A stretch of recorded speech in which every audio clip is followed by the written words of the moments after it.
여러분, 이 세상에서 가장 행복한 사람은 어떤 사람이겠습니까? 바로 하나님이 부르셔서 하나님이 쓰시는 사람일 것입니다. 하나님께 쓰임받는 사람이 이 세상에서 가장 복받는 사람인 줄로 믿습니다. 그러므로 우리는 늘 하나님이 부르셔서 하나님이 사용하실 수 있도록 늘 준비하고 깨어 기도해야 될 줄로 믿습니다. 자, 그러면 여러분, 하나님은 어떤 사람을 부르시고 어떤 사람을 사용하실까요? 여러분, 세상 사람들은 능력 있는 사람들을 사용하는 것을 볼 수가 있습니다. 그러나 하나님께서는 하나님께서 택한 사람들을 쓰신다라고 하는 것이죠.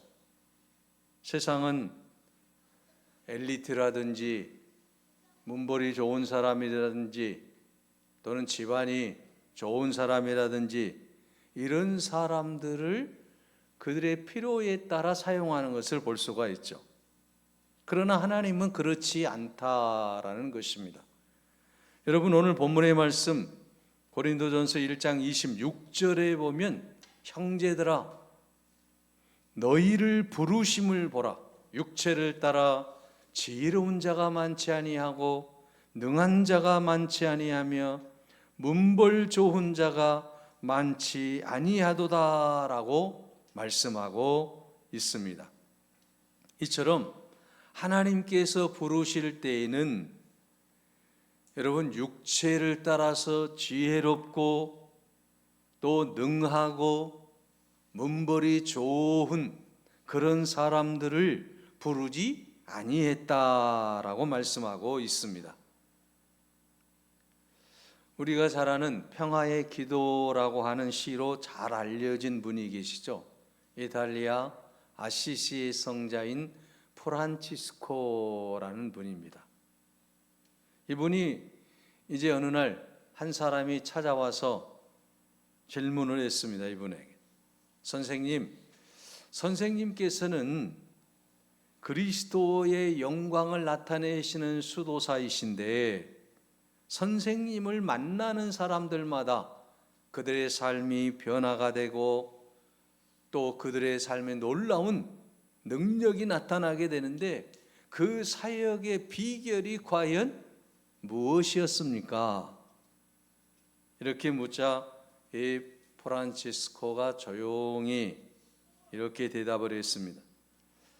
전능하신 하나님, 창조주 하나님, 능력의 하나님께서 어느 날 지구상에 살고 있는 많은 사람들을 내려다보시면서 그리고 그 수많은 사람들 가운데서 이 땅에서 가장 연약한 자가 누구인지, 가장 무지한 자가 누구인지, 가장 미련한 자가 누구인지, 가장 보잘것없는 사람이 누구인가를 찾으시다가 바로 나를 찾으셨습니다. 하나님께서 이 세상에서 가장 못나고 부족하고 연약하고 볼품없는 나를 보시고 나를 부르셔서 하나님께서 하나님의 놀라운 역사를 나타내도록 그렇게 힘을 주시고 능력을 주셨기 때문에 오늘 내가 이런 일들을 감당할 수 있는 힘이 있었습니다 라고 대답을 했다고 합니다. 자, 여러분, 이 세상에서 가장 연약하고 부족하고 나약하고 볼품없고 문벌도 없는 그런 사람을 하나님이 부르셔서 역사하신다라고 하는 것입니다. 그래서 그런 사람을 부르셔서 내가 나의 능력을 나타내게 하리라, 그런 놀라운 은혜 가운데서 이 프란치스코가 놀라운 일들을 감당했다라고 하는 건 아니겠습니까? 자기는 아무것도 아닌데 하나님께서 이 나약한 자를 부르셔서 하나님이 힘을 주시고 능력을 주셔서 가장 능력 있는 사람으로 사용하셨다라고 하는 거예요. 이게 그의 신앙 고백이라고 하는 것입니다. 오늘 하나님께서 오늘 우리를 부르신 것은 육체를 따라서 지혜 있는 자를 부르지 아니하시고, 또한 육체를 따라서 능한 자를 부르지 아니하시고, 육체를 따라서 문벌 좋은 자를 부르지 아니하시고, 나를 부르신 것은 하나님의 능력으로 하나님의 역사를 이루시기 위한 놀라운 하나님의 뜻이 담겨 있다라고 하는 것입니다. 그러므로 오늘 우리는 언제나 하나님의 그 부르심의 놀라운 은총에 감사하며 나에게 주신 믿음을 가지고 놀라운 능력을 발휘하는 은혜의 삶을 살 수 있기를 바랍니다. 사실 여러분, 인류 최고의 수학자인 푸엥케레라고 하는 사람은 지능검사에서 전응합 판정을 받았다고 합니다. 아인슈타인은 학생 때의 교사가 저 학생은 아무것도 할 수 없는 사람이라고 하는 평가를 받았던 사람 아닙니까? 뉴턴과 아인슈타인의 버금가는 과학자인 마이클 패러데이는 산수 공부를 전혀 할 줄 몰랐던 아이였다고 합니다. 우리가 잘 아는 에디슨도 암기를 잘 못하고 문법이나 산수 등의 심각한 문제가 있는 전응한 문제아였지 않습니까? 반에서 늘 꼴찌를 담당하는 그러한 자들이었어요. 그럼에도 불구하고 하나님께서는 그런 약한 자를 들어서 세상을 놀랍게 하는 과학자로 또 강한 자로 살게 하셨다라고 하는 것입니다. 여러분, 오늘 본문의 말씀은 바로 하나님께서 부르신 그 부름의 사람들이 어떠한 사람들인가에 대해서 말씀하고 있습니다. 너희를 부르심을 보라. 육체를 따라 지혜로운 자가 많지 않고 능한 자가 많지 않고 문벌 좋은 자가 많지 않도다. 자, 여러분, 하나님의 그 부르심의 조건은 세상적인 부르심이 아니라고 하는 것을 오늘 본문에서 말씀하고 있습니다. 우리는 세상 사람들 보기에 못난 사람들이라고 하는 거죠. 왜 그렇습니까? 하나님이 없으면 살 수 없는 존재이기 때문이에요. 여러분, 우리는 이 세상 사람들은 자기 생각, 자기 능력, 자기 힘, 자기 권력, 자기 부를 가지고 살아가는 사람들이잖아요. 그래서 내 마음대로 살 수 있다고 생각하는 사람들이에요. 그러나 오늘 우리 예수 믿는 사람들은 어떤 사람들입니까? 예수 그리스도 안에 있어야만 살아가는 사람들이에요. 하나님이 나를 부르셔서 하나님이 없이는 내가 살 수 없기 때문에 이 세상의 물질도, 이 세상의 건강도, 이 세상의 명예도, 이 세상의 권력도 나를 안전하게 할 수 없기 때문에 우리가 하나님을 의지하고 하나님을 믿고 살아가는 사람들 아니겠습니까? 그래서 하나님 없이는 살 수 없는 사람들이에요. 오늘 본문의 말씀 27절에 말씀합니다. 그러나 하나님께서 세상에 미련한 것들을 택하사 지혜 있는 자들을 부끄럽게 하려 하시고 세상에 약한 것들을 택하사 강한 것들을 부끄럽게 하려 하시며 라고 말씀하고 있습니다. 이처럼 하나님께서 우리를 부르신 것은 이제 지혜 있는 자들을 부끄럽게 하시기 위함입니다. 강하다라고 생각하는 사람들을 부끄럽게 하시기 위함입니다. 그러므로 여러분, 오늘 하나님이 우리를 부르셔서 이 세상 가운데서 가장 멋지게 사용하여 주실 줄로 믿습니다. 지혜가 있다라고, 능력이 있다라고, 문벌이 좋다라고 자랑하는 그 사람들을 완전히 어떻습니까? 이제는 그들이 자랑하지 못하도록 하나님이 우리를 들어서 놀라운 역사를 베풀어 주시고 은혜를 베풀어 주셔서 강하게 지혜롭게 하신다라고 하는 말씀이 오늘 본문의 말씀입니다. 여러분, 사실 예수님께서 제자들을 선택할 때에도 잘 드러나고 있지 않습니까? 여러분, 우리가 예수님의 제자들을 보게 되면 세상적으로 어떤 능력이 있거나 힘이 있거나 또는 문벌이 있거나 그런 사람들이 아니지 않습니까? 그 중에 대표적인 우리가 베드로를 보게 되면은요, 여러분, 이 베드로가 수많은 사람 앞에서 설교를, 말씀을 전파해요. 예수 그리스도를 전파합니다. 그때 그들의 반응이 어떻게 나타납니까? 사도행전 4장 13절에 보면 그들이 베드로와 요한이 담대함을 보고 그들은 본래 학문 없는 범인으로 알았다가 이상히 여기며 또 전에 예수와 함께 있던 줄도 알고 그랬습니다. 베드로가 지금 학문이 없는 사람인데, 다시 말하면 이 베드로는 어떤 사람입니까? 벳세다 출신이에요. 시골 출신이에요. 그것도 갈릴리 호수에서 고기를 잡는 어부에 불과했다라고 하는 것이죠. 그러니까 이 사람이 공부를 한 적도 없는데, 학벌도 없는데 어떻게 저렇게 아름다운 말을 할 수 있는가? 어떻게 저렇게 철학적인 말을 할 수 있는가? 어떻게 저렇게 하나님에 대해서 잘할 수 있는가? 의문을 지금 표하고 있다라고 하는 것이죠. 도저히 베드로가 저렇게 할 수 없는 사람이라고 하는 거죠. 사도행전 4장 11절에서 12절에 보게 되면 베드로가 놀라운 말씀을 전합니다. 이 예수는 너희 건축자들의 버린 돌로서 진모퉁이의 머릿돌이 되었느니라. 얼마나 멋집니까? 건축자의 버린 돌이 진모퉁이의 머릿돌이 되었다. 아름다운 표현 아닙니까? 그런데 12절에 이렇게 또 말씀해요. 다른 이로서는 구원을 얻을 수 없나니 천하인간에게 구원을 얻을 만한 다른 이름을 우리에게 주신 일이 없음이라. 자기들은 상상할 수도 없는 지금 복음을 전하고 있다라고 하는 것이죠.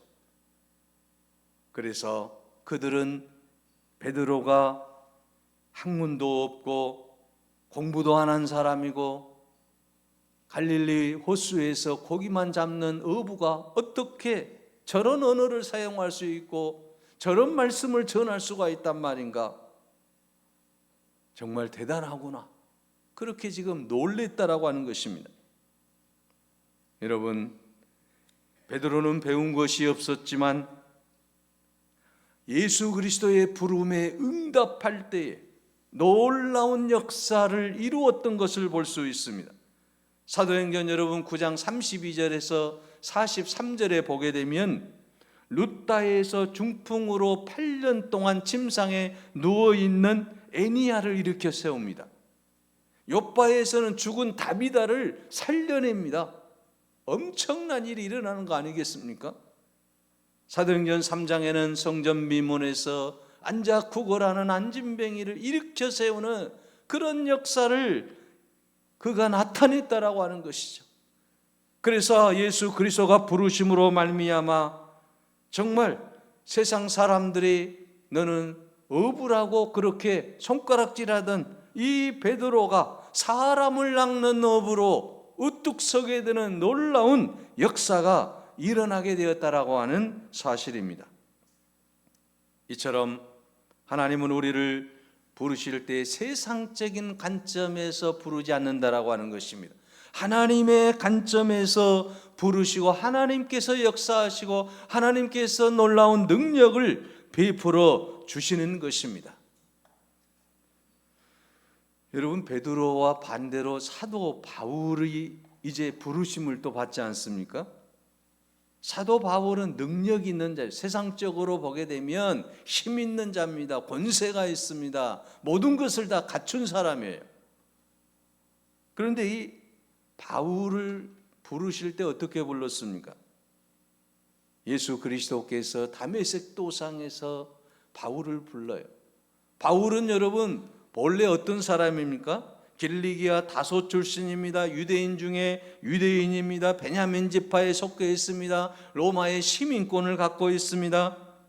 또한 율법으로는 바리새인으로서 율법에 정통했고 당시의 최고의 학문을 연구하는 가말리알 그 선생 밑에서 공부를 했던 사람이에요. 그러니까 요즘 말로 하면 스펙이 아주 짱짱한 사람입니다. 그런데 이 바울을 예수님께서 다메섹 도상에서 부르시잖아요. 부활하신 예수님께서 사울아 사울아 왜 내가 나를 박해하느냐, 왜 내가 나를 핍박하느냐. 그 이후에 부활하신 예수님을 만난 이 사도 바울이 어떤 인생이 됩니까? 자기의 모든 세상적인 그 모든 것들을 다 내려놓고 그는 1차, 2차, 3차 선교여행 전도를 하기 시작합니다. 그리고 로마에까지 복음을 전하는 그런 아름다운 사역을 감당했다라고 하는 사실입니다. 여기서 사도 바울이 자기 자신을 고백하는 모습을 봅니다. 고린도후서 12장 10절에 보면 그러므로 내가 그리스도를 위하여 약한 것과 능욕과 궁핍과 곤란을 기뻐하노니 이는 내가 약할 때 강함이니라고 말하고 있습니다. 사도 바울이 세상적으로는 힘 있는 사람이었지만 예수 그리스도를 만나고 난 이후에 보니까 이제 내가 정말 약한 자였구나라고 하는 사실을 깨닫게 되는 것을 볼 수 있습니다. 그리고 내가 약해질 때에 내가 강해질 수 있다라고 하는 것을 그의 신앙 고백으로 말하고 있는 것을 보게 됩니다. 약할 때 강하게 하시는 하나님의 놀라운 역사를 이 사도 바울이 깨닫습니다. 그러면서 고린도전서 12장 9절에 또 고백합니다. 내 은혜가 내게 족하도다. 내 은혜가 내게 족하도다. 이는 내 능력이 약한 데서 온전하여짐이라. 그러므로 도리어 크게 기뻐함으로 나의 여러 약한 것들에 대하여 도리어 자랑하리니 이는 그리스도의 능력으로 내게 머물게 하려 함이라. 나의 약함을 자랑합니다. 내가 약했기 때문에 예수 그리스도의 능력이 내 안에 머물렀다라고 하는 것 아니겠습니까? 사람들은 모두가 다 내가 잘났다라고, 내 능력이 출출하다라고, 내 실력이 대단하다라고 자랑하는데 지금 사도 바울은 그렇지 않습니다. 나는 연약한 자입니다. 나는 약한 자입니다. 내가 이 세상에서 가장 부족한 자입니다. 만삭되어 나지 못한 그러한 자와 같은 자가 바로 자기 자신이라고 고백하는 모습을 우리가 볼 수 있습니다. 이처럼 사도 바울이 자신의 연약함을 고백할 때, 자기의 약함을 고백할 때 강한 자로 쓰임받게 된 줄로 믿습니다. 그러므로 오늘 우리 자신도 우리의 연약함을 고백할 때 하나님이 우리를 강한 자로 들어 사용하실 줄로 믿습니다. 여러분, 세계 교회사에서도 이런 놀라운 역사들을 우리가 많이 찾아볼 수 있습니다. 하나님이 쓰셨던 사람들을 보게 되면 연약한 자들을 들어서 큰 사명을 감당하게 했다라는 것입니다. 여러분, 서양의 기독교인들이 성경 다음으로 많이 읽은 책이 철로역정이라고 하는 책이에요. 이 철로역정은 영국의 청교도 가운데 한 사람이었던 존 버년이 감옥에서 쓴 소설입니다. 존 버년이 열심히 복음을 전하다가 핍박자들 손에 붙잡혀서 감옥에 갇히게 됩니다. 그는 감옥에 갇히면서 무료한 시간을 보내면서 답답했습니다. 그래서 간절한 마음으로 하나님께 이렇게 기도했습니다. 하나님, 저는 제 생명이 다하는 그날까지 복음을 전하다가 하나님 나라에 가고 싶습니다. 그러니 속히 이 감옥에서 저를 좀 이제 끄집어내 주십시오. 석방시켜 주십시오. 이렇게 기도하는데 하나님의 세미한 음성을 듣게 됩니다. 고린도후서 12장 9절의 말씀입니다. 내 은혜가 내게 족하도다. 내 능력이 약한 데서 온전하여 짐이니라. 이 말씀을 가만히 묵상하면서 큰 은혜를 받게 됩니다. 그렇구나. 내가 비록 감옥에 있을지라도 하나님은 나에게 변함없는 은혜를 베풀고 계시는구나. 이 놀라운 은혜를 체험하고 정말 많은 사람들이 하나님의 사랑을, 예수 그리스도의 그 십자가의 은혜를 받을 수 있는 철로역정이라고 하는 대작을 만들었다라고 하는 것이죠. 자신의 약함을 통해서 강하게 사용하시는 하나님의 놀라운 역사를 체험하게 되었다라고 하는 것입니다. 그러면 왜 하나님은 이렇게 약한 자를 부르실까요? 세상 사람들은 지혜로운 자들, 강한 자들, 스펙이 좋은 자들을 부르는데 왜 하나님은 이처럼 약한 자를 부르시느냐라고 하는 거죠. 바로 그것은 약한 자들을 택하사 강한 자들을 부끄럽게 하시기 위함이다라고 오늘 본문은 말씀하고 있습니다. 또한 여러분 29절에는 이는 아무 육체라도 하나님 앞에서 자랑하지 못하게 하려 하심이라. 여러분 왜 약한 자를 부르십니까? 하나님 앞에서 자랑하지 못하게 하시게 하며 하나님의 놀라운 은혜를 체험하고 하나님 앞에 늘 감사하며 살 수 있게 하시기 위함이다라고 하는 것입니다. 여러분 사실 전능하신 하나님 앞에서 어떤 인간도 자랑할 수 없는 것 아니겠습니까? 여러분 우리가 창조주 하나님 앞에서 누가 감히 자기 자신을 자랑할 수 있겠습니까? 그래서 하나님께서는 오늘 우리를 이렇게 약한 자들을 부르신 것은 누구든지 아무 육체도 아무 사람도 하나님 앞에서는 자기 자랑을 하지 못하게 하시기 위해서 이처럼 약한 자들을 부르신다라는 것입니다. 사실 여러분 하나님 앞에서 내 자랑이나 자기의 공로를 말할 수 있겠습니까? 오늘 우리가 구원받은 그 모든 은혜가 여러분 내가 잘나서 구원받을 수 있는 것이 단 한 가지라도 있습니까? 그럴 수 없다라고 하는 것입니다. 예수 그리스도의 그 놀라운 십자가의 은혜, 여러분 우리가 생각할 때마다 감사한 것은 무엇입니까? 나같이 부족하고 연약하고 아무 쓸모없는 우리들을 주님께서 부르시고 십자가의 놀라운 은혜로 구원받게 하셨다라고 하는 것 아니겠습니까? 그러므로 오늘 우리가 십자가의 은혜를 생각한다고 한다면 우리는 자랑할 수 없다라고 하는 것입니다. 우리의 연약함을 오히려 드러내야 된다라고 하는 것입니다. 그래서 바울은 고린도전서 1장 31절에 말씀합니다. 기록된 바 자랑하는 자는 주 안에서 자랑하라. 여러분 오늘 본문에서 계속 말씀하는 게 뭡니까? 우리가 자랑하지 못하는 것에 대한 이유에 대해서 말씀하고 있지 않습니까? 하나님 앞에서는 자랑할 것이 없습니다. 자랑하는 자는 어떻게 자랑해야 됩니까? 주 안에서 자랑하라고 말씀하고 있어요.